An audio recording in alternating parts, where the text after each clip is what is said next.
आपने सुना होगा गुरुकुल, लेकिन अब देखने को कहाँ मिलता है।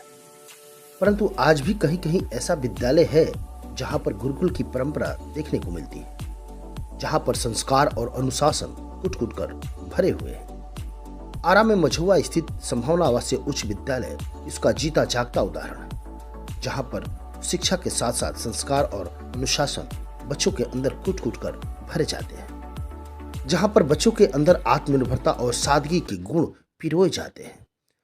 स्वच्छ वातावरण, सुंदर माहौल, अनुशासन, संस्कार और सादगी का प्रतीक संभावना आवासीय उच्च विद्यालय कुशल शिक्षकों के नेतृत्व में शिक्षा के साथ साथ extra curriculum, sports, music, arts, yoga, PT etc बच्चों को सिखाए जाते हैं, जहां पर हर वर्ग के अभिभावक अपने बच्चों को आसानी से पढ़ा सकते हैं। संभावना आवासीय उच्च विद्यालय मझुआ, आरा। और कल जो पटना में जो भी हुआ है, यह सुनकर बहुत दुख हुआ। और इस बात से आश्चर्य नहीं है, क्योंकि पहले भी सरकार जब शिक्षक अभ्यर्थी हों चाहे सामान्य शिक्षक हों नियोजित, जब भी कभी अपनी मांगों को लेकर के धरना में प्रदर्शन, या कह सकते हैं कि धरना जब करते हैं, प्रदर्शन करते हैं अपनी मांगों को रखने के लिए, तो लाठीचार्ज होते आया है। और कल भी ऐसा हुआ है, सुनकर मुझे काफ़ी तकलीफ़ हुआ। यह नहीं होना चाहिए मेरे समझ से, क्योंकि हमारा संविधान, हमारी जो संवैधानिक चीज़ें हैं, वो हमें परमिशन देता है कि हम शांतिपूर्ण तरीके से जब सरकार तक अपनी बातों को पहुंचा सकें, तो चाहे कोई भी शिक्षक संगठन हो या अन्य संगठन हो, धरना के माध्यम से, प्रदर्शन के माध्यम से अपनी बातों को पहुंचाते हैं। सरकार को यह चाहिए था कि वहाँ जो शिक्षक अभ्यर्थी के जो प्रतिनिधित्व करता थे, उन्हें बुला करके उनसे पहले वार्ता करना चाहिए था कि क्या समस्याएं हैं, इन चीज़ों को हम किस तरह से रख रहे हैं, तैयार कर रहे हैं, आप लोग मांगों पर विचार कर रहे हैं। डायरेक्ट लाठीचार्ज ये कहीं से शोभनीय नहीं। मैं इस बात को लेकर के काफ़ी अपना खेद व्यक्त करता हूँ। लेकिन कभी कभी लाठी चलता है, वो कभी भी चले, एक बार चले चाहे 2 बार चले, चाहे कितनी बार भी चले। एक बार भी चले तभी गलत है, 2 बार भी चले गलत है। सरकार ऐसे क्यों करती है? देखिए, सरकार ऐसी करती तो सरकार से सवाल आप लोग करना चाहिए कि आप लाठी क्यों चलाते हैं। जब हमारा देश लोकतांत्रिक व्यवस्था के अंतर्गत आता है, लोकतंत्र में क्या होता है, पूरा इतिहास देख लीजिए कि कभी भी कोई भी संगठन जब अपनी मांगों को लेकर के धरना करते हैं, प्रदर्शन करते हैं, अपनी मांगों को रखने का प्रयास करते हैं। अच्छा बताइए, आप डायरेक्ट सीएम से जाकर मिल लीजिएगा, आपको ही परमिशन लेना पड़ेगा, बहुत सारे टेक्निक अपनाने पड़ेंगे। यदि हमसे, मान लीजिए हम शिक्षकों के प्रतिनिधि हैं, यदि सरकार तक अपनी बात पहुँचाना इतना आसान होता तो हम जाकर बात कर लेते। तो जो अभ्यर्थी हैं, जो अभी नए नए हैं, जो मैंने टीटी एसटीईटी करके बैठे हुए हैं, जो इंतजार कर रहे हैं कि सरकार हमें नौकरी देगी, तो उन लोगों को लगता है कि कैसे हम सरकार तक अपनी बातें पहुँचाएँ।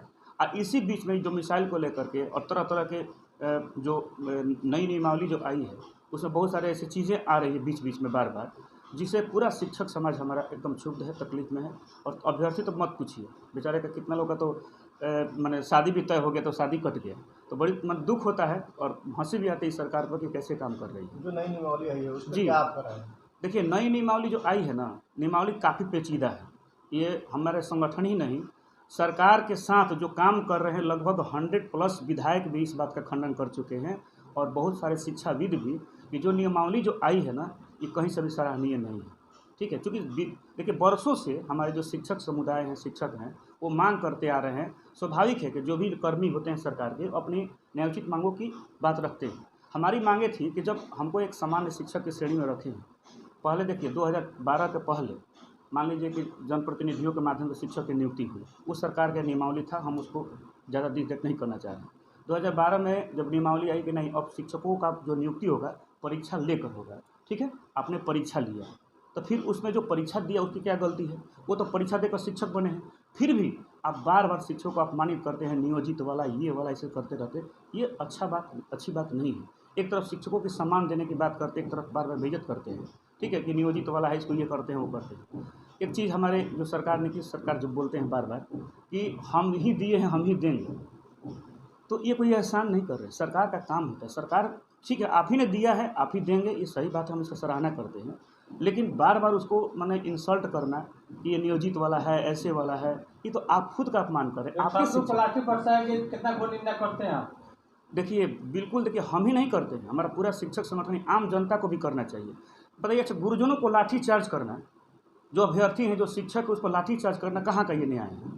कहीं से भी इसको मतलब कि सही नहीं कहा जा सकता। शिक्षकों पर लाठीचार्ज या किसी भी आम जनता पर सरकार लाठीचार्ज क्यों करेगी? लाठीचार्ज तो गुंडों पर किया जाता है, बदमाशों पर किया जाता है। उग्रवादियों पर किया जाता है, गोली बंदूक चलाया जाता है, लेकिन शिक्षकों पर लाठीचार्ज कहाँ का, कौन व्यक्ति सराहना करके आप एक आदमी से पूछ के दिखाइए। तो हम इसकी घोर निंदा करते हैं, ये गलत है पूरी तरह से। मेरा नाम डॉक्टर शिव कुमार प्रसाद।